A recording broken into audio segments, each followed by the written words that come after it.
Դե հիմա առաջ է շարժում ռուսական բանակը առանց պարսիկներին, Պարսկաստանին, այն ժամանակ Իրան անունը դեռևս գործածական չէր, հաշվի առնելու եւ գրավեցին մի շարք շրջաններ, այդ թվում նաեւ հետը եկավ Շիրակին։ Այն ժամանակ Շուրագել, չէ՞։ Շորագյալ, Հարևելյան Շորագյալը։ Ու բանը Շիրակն էլ այն ժամանակ երկու մասի էր բաժանված, ինչպես ամբողջ հայկական տարածքը Ախուրյան գետից են կողմ թուրքերն էին տիրապետում, որը թուրքական Շորագյալն էր, արևելյան Ախուրյան գետից այս կողմ պարսիկները,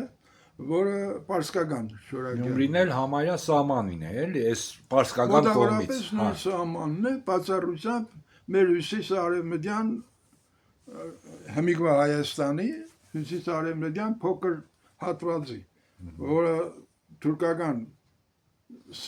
սահմանի մեջ էր մտնում այն ժամանակ, էլի։ Խոսքը վերաբերում է Ախուրյան գետից արևմուտք ընկած այդ շրջաններին։ Ուրեմն ռուսական զորամասը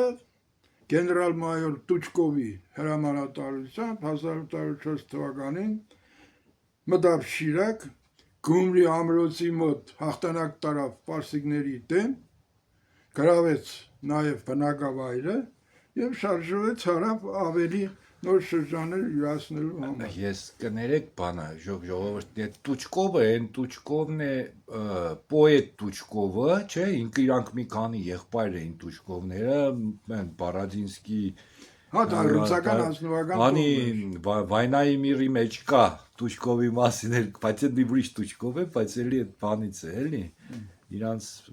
ռոդից են, в общем, այդ Տուչկովի հիշողությունների մեջ կա, որ ինքը ես եկա Գյումրին տեսա, հին ազիատական ամրոց կանտեղ, ու այդ, խնդրեմ, շարունակեք։